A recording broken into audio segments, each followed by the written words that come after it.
Assalamualaikum warahmatullahi wabarakatuh.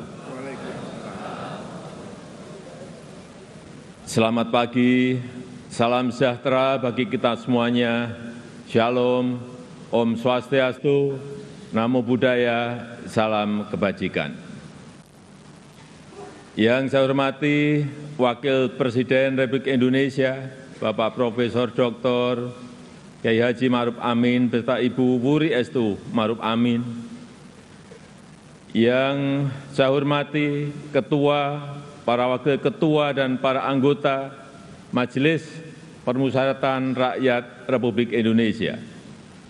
Yang saya hormati Ketua, para Wakil Ketua dan para anggota Dewan Perwakilan Rakyat Republik Indonesia. Yang saya hormati Ketua, para Wakil Ketua dan para anggota Dewan Perwakilan Daerah Republik Indonesia. Yang saya hormati Ketua, para Wakil Ketua dan para anggota lembaga-lembaga negara. Yang saya hormati Ibu Profesor Dr. Hajah Megawati Soekarno Putri, Presiden Republik Indonesia kelima.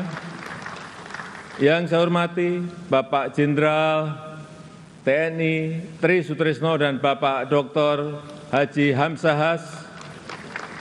Yang saya hormati Bapak Haji Muhammad Yusuf Kalla beserta Ibu Hajah Mufidah Yusuf Kalla.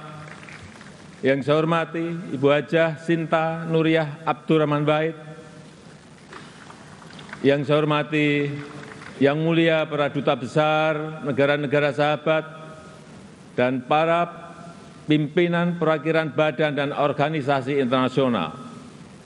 Yang saya hormati para Menteri Kabinet Indonesia Maju, Jaksa Agung, Panglima TNI dan Kapolri, serta Kabin. Yang saya hormati para Ketua Umum Partai Politik, Bapak, Ibu, Saudara-saudara sebangsa dan setanah air, para hadirin yang saya muliakan. Kita saat ini sudah memasuki tahun politik.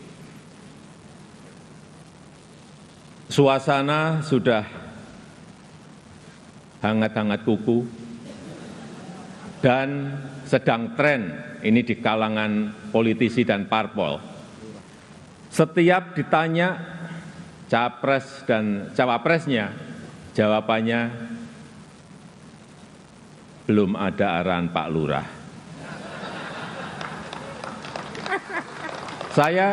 Saya sempat mikir, siapa ini Pak Lurah? Sedikit-sedikit kok Pak Lurah. Belakangan saya tahu yang dimaksud Pak Lurah ternyata saya. Ya, saya jawab saja, saya bukan lurah. Saya adalah Presiden Republik Indonesia. Ternyata Pak Lurah itu kode. Tapi perlu saya tegaskan, saya ini bukan ketua umum parpol, bukan ketua umum partai politik, bukan juga ketua koalisi partai.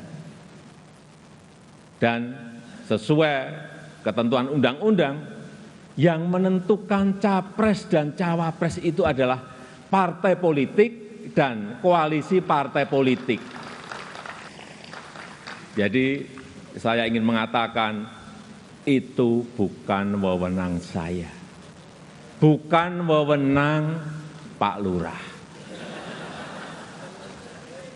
bukan wewenang Pak Lurah. Sekali lagi, walaupun saya paham ini sudah menjadi nasib seorang presiden untuk dijadikan paten-patenan dalam bahasa Jawa, dijadikan alibi, dijadikan tameng. Bahkan walau kampanye belum mulai, foto saya banyak dipasang di mana-mana. Ya, saya harus ngomong apa adanya. Saya ke provinsi A, ada. Ke kota B, ada. Ke kabupaten C, ada juga. Sampai ke tikungan-tikungan desa saya lihat, ada juga. Tapi bukan foto saya sendirian. Ada di sebelahnya bareng capres. Ya, saya kira menurut saya juga enggak apa-apa, boleh-boleh saja. Bapak Ibu yang saya muliakan, posisi presiden itu tidak senyaman yang dipersepsikan. Ada tanggung jawab besar yang harus diemban, banyak permasalahan rakyat yang harus diselesaikan. Dan dengan adanya media sosial seperti sekarang ini, apapun bisa disampaikan kepada presiden. Mulai dari masalah rakyat di pinggiran, sampai kemarahan, sampai ejekan, dan bahkan makian, dan fitnahan, bisa dengan mudah disampaikan dengan media sosial. Saya tahu ada yang mengatakan saya ini bodoh, pelongo-pelongo, tidak tahu apa-apa, Fir'aun, tolol. Ya enggak apa-apa. Sebagai pribadi saya menerima saja. Tapi yang membuat saya sedih, budaya santun dan budaya dan budi pekerti luhur bangsa ini kok kelihatannya mulai hilang. Kebebasan dan demokrasi digunakan untuk melampiaskan kedengkian dan fitnah. Polusi di wilayah budaya ini, sekali lagi polusi di wilayah budaya ini sangat melukai keluhuran budi pekerti bangsa Indonesia yang besar. Memang tidak semua seperti itu. Saya melihat mayoritas masyarakat juga sangat kecewa dengan polusi budaya tersebut. Cacian dan makian yang ada justru membangunkan nurani kita semua, nurani bangsa untuk bersatu menjaga moralitas ruang publik, bersatu menjaga mentalitas masyarakat, sehingga kita bisa tetap melangkah maju, menjalankan transformasi bangsa menuju Indonesia maju, menuju Indonesia emas 2045. Ini yang bolak-balik saya sampaikan di setiap kesempatan, bahwa Indonesia saat ini punya peluang besar untuk meraih Indonesia emas di 2045, meraih posisi jadi 5 besar kekuatan ekonomi dunia. Kita punya kesempatan, dan tidak hanya peluangnya saja, tetapi strategi meraihnya sudah ada, sudah dirumuskan. Tinggal apakah kita mau memfokuskan energi kita untuk bergerak maju, atau justru membuang energi kita untuk hal-hal yang tidak produktif, yang memecah belah, bahkan yang membuat kita melangkah mundur. Bapak, Ibu, saudara-saudara sebangsa dan setanah air, para hadirin yang saya muliakan. Bonus demografi yang akan mencapai puncak di tahun 2030-an adalah peluang besar kita untuk meraih Indonesia emas 2045. 68% adalah penduduk usia produktif. Disinilah kunci peningkatan produktivitas nasional kita.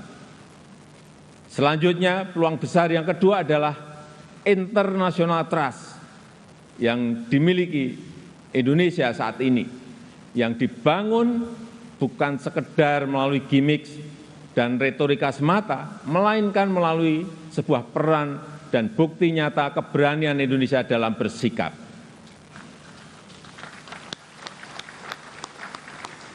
Momentum presidensi Indonesia di G20 keketuaan Indonesia di ASEAN, konsistensi Indonesia dalam menjunjung HAM, kemanusiaan dan kesetaraan, serta kesuksesan Indonesia menghadapi krisis dunia 3 tahun terakhir ini telah mendongkrak dan menempatkan Indonesia kembali dalam peta percaturan dunia.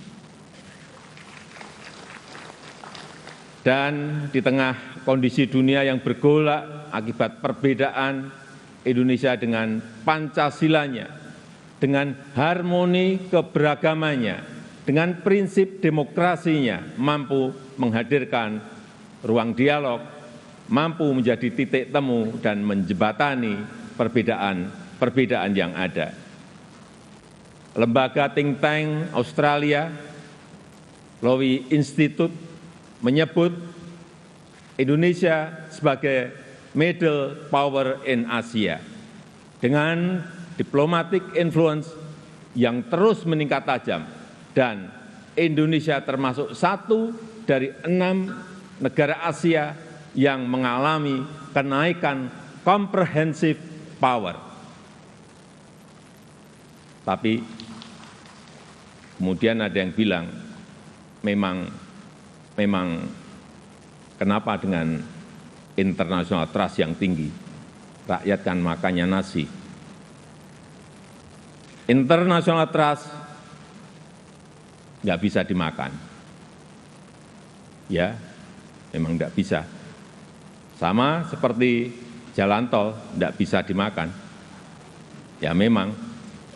Nah, ini contoh menghabiskan energi untuk hal-hal yang tidak produktif. Tapi tidak apa-apa. Saya malah senang, memang harus ada yang begini-begini, supaya lebih berwarna, supaya tidak monoton dunia ini. Bapak Ibu yang saya muliakan, dengan international trust yang tinggi, kredibilitas kita akan lebih diakui.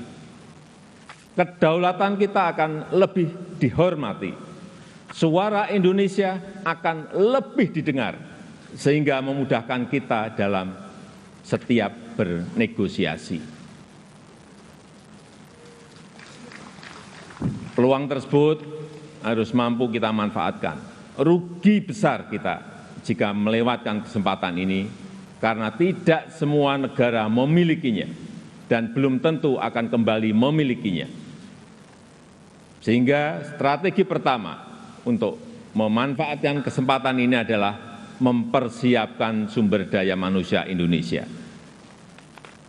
Kita telah berhasil menurunkan angka stunting menjadi 21,6% di 2022 dari angka sebelumnya 37%. Menaikkan indeks pembangunan manusia menjadi 72,9 di 2022. Menaikkan indeks pemberdayaan gender menjadi 76,5 di tahun 2022. Menyiapkan anggaran perlindungan sosial total, kalau dijumlah dari 2015 sampai 2023, sebesar 3.212 triliun, termasuk di dalamnya Kartu Indonesia Sehat, Kartu Indonesia Pintar, KIP Kuliah, PKH, Kartu Sembako, serta perlindungan kepada lansia, penyandang disabilitas, dan kelompok-kelompok rentan lainnya, serta rescaling dan upscaling tenaga kerja melalui Balai Latihan Kerja dan program Kartu Prakerja. Di saat yang sama, SDM yang telah kita persiapkan harus mendapatkan lapangan kerja untuk menghasilkan produktivitas nasional. Sehingga kita juga harus mengembangkan sektor ekonomi baru yang membuka lapangan kerja sebanyak-banyaknya, yang memberikan nilai tambah sebesar-besarnya. Disinilah peran sektor ekonomi hijau dan hilirisasi sebagai window opportunity kita untuk meraih kemajuan. Karena Indonesia sangat kaya sumber daya alam, termasuk bahan mineral, hasil perkebunan, hasil kelautan, serta sumber energi baru dan terbarukan. Tapi kaya SDA saja, kaya sumber daya alam saja tidak cukup. Jadi pemilik saja juga tidak cukup. Karena itu akan membuat kita menjadi bangsa pemalas yang hanya menjual bahan mentah kekayaannya tanpa ada nilai tambah, tanpa ada keberlanjutan. Saya ingin tegaskan, Indonesia tidak boleh seperti itu. Indonesia harus menjadi negara yang juga mampu mengolah sumber dayanya, mampu memberikan nilai tambah dan mensejahterakan rakyatnya. Dan ini bisa kita lakukan melalui hilirisasi yang sudah ratusan kali saya sampaikan, puluhan kali saya sampaikan.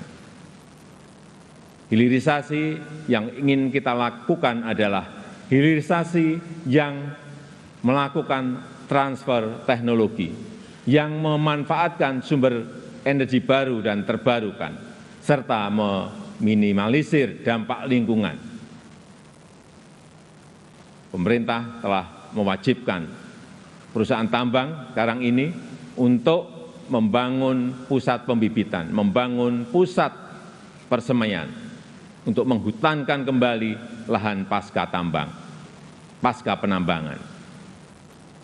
Hilirisasi yang ingin kita lakukan adalah hilirisasi yang tidak hanya pada komoditas mineral, tapi juga non-mineral, seperti sawit, rumput laut, kelapa, dan komoditas-komoditas potensial lainnya, yang mengoptimalkan kandungan lokal, yang bermitra dengan UMKM, bermitra dengan petani, bermitra dengan nelayan, sehingga manfaatnya terasa langsung bagi rakyat kecil.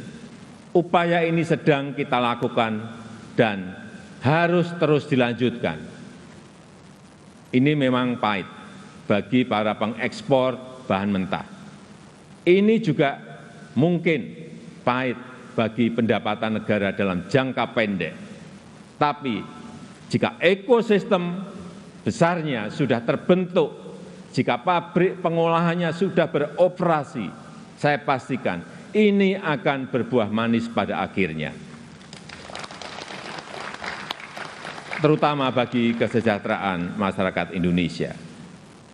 Sebagai gambaran, setelah kita stop ekspor nikel ore di tahun 2020, investasi hilirisasi nikel tumbuh pesat. Kini telah ada 43 industri pengolahan nikel yang akan membuka peluang kerja yang sangat besar. Ini baru satu komoditas. Dan jika kita konsisten dan mampu melakukan hilirisasi untuk nikel, kemudian tembaga, kemudian bauksit, kemudian CPO, dan rumput laut, dan yang lain-lainnya, berdasar hitung-hitungan perkiraan, dalam 10 tahun pendapatan per kapita kita, dalam 10 tahun mendatang, pendapatan per kapita kita akan mencapai 153 juta. Atau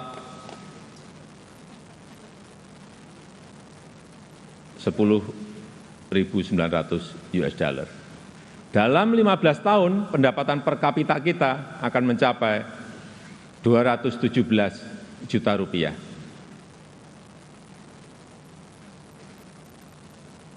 Atau kurang lebih 15.800 US dollar. Dan dalam 22 tahun, pendapatan per kapita kita akan mencapai 331 juta rupiah atau 25.000 US dollar. Sebagai perbandingan, tahun 2022 kemarin kita berada di angka 71 juta rupiah. Artinya dalam 10 tahun lompatannya bisa 2 kali lipat lebih, di mana fondasi untuk menggapai itu semua sudah kita mulai, pembangunan infrastruktur dan konektivitas yang pada akhirnya menaikkan daya saing kita. Kita tahu berdasarkan International Institute for Management Development, IMD, daya saing kita di tahun 2022 naik dari ranking 44 menjadi 34. Kenaikan ini merupakan kenaikan tertinggi di dunia. Pembangunan dari desa, pembangunan dari pinggiran dan daerah terluar yang pada akhirnya memeratakan ekonomi kita dengan dana desa yang kita gelontorkan total mencapai 539 triliun dari tahun 2015 sampai tahun 2023. Konsistensi reformasi struktural, terutama penyederhanaan regulasi, kemudahan perizinan, kepastian hukum, dan pencegahan korupsi, semua itu menjadi modalitas kita untuk meraih kemajuan. Oleh sebab itu, saya berulang kali menyampaikan kepemimpinan ke depan sangat menentukan masa depan Indonesia. Ini bukan tentang siapa yang jadi presidennya. Bukan itu. Tapi apakah sanggup atau tidak untuk bekerja sesuai dengan apa yang sudah kita mulai saat ini. Apakah berani atau tidak, mampu konsisten atau tidak. Karena yang dibutuhkan itu adalah nafas yang panjang. Karena kita tidak sedang jalan-jalan sore, kita juga tidak sedang lari sprint. Tapi yang kita lakukan harusnya adalah lari maraton untuk mencapai Indonesia emas. Bapak Ibu yang saya muliakan, tantangan ke depan tidaklah mudah.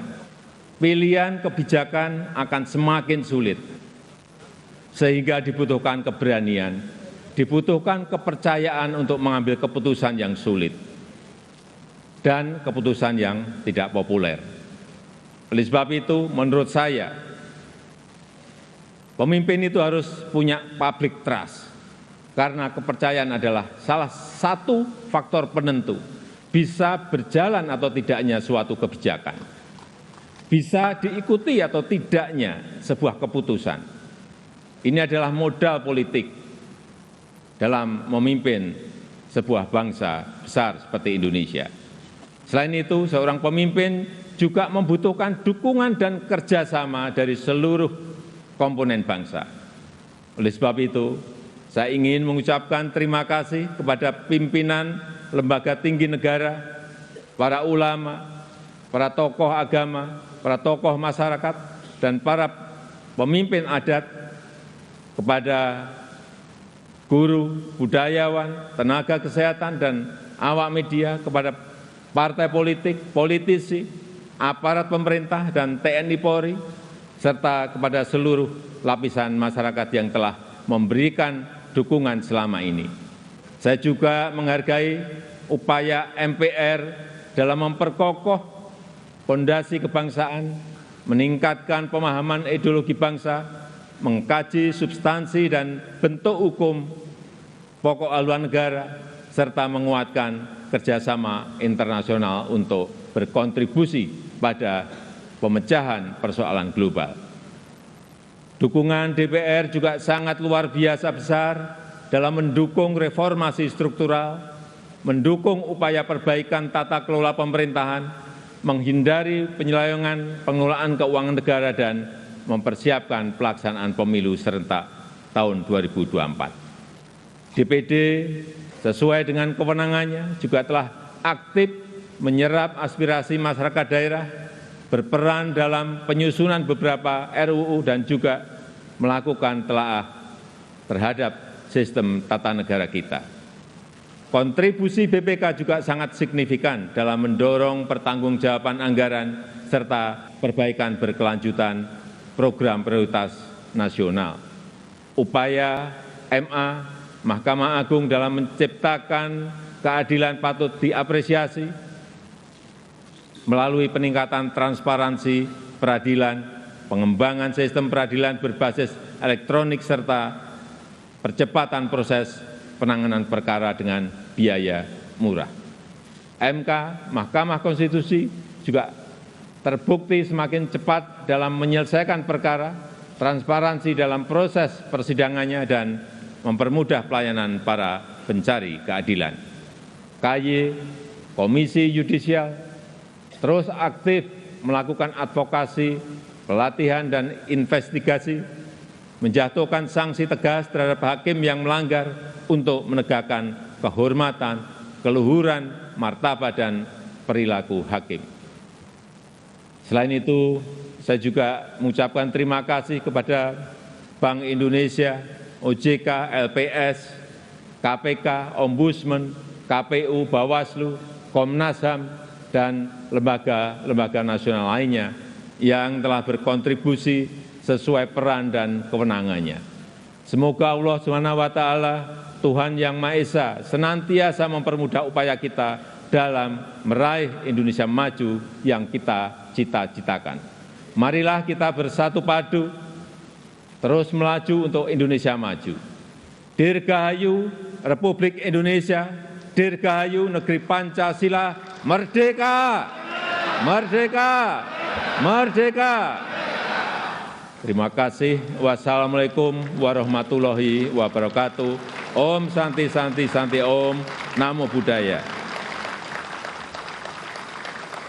Untuk informasi, yang saya pakai ini adalah baju adat dari Tanimbar ke Provinsi Maluku.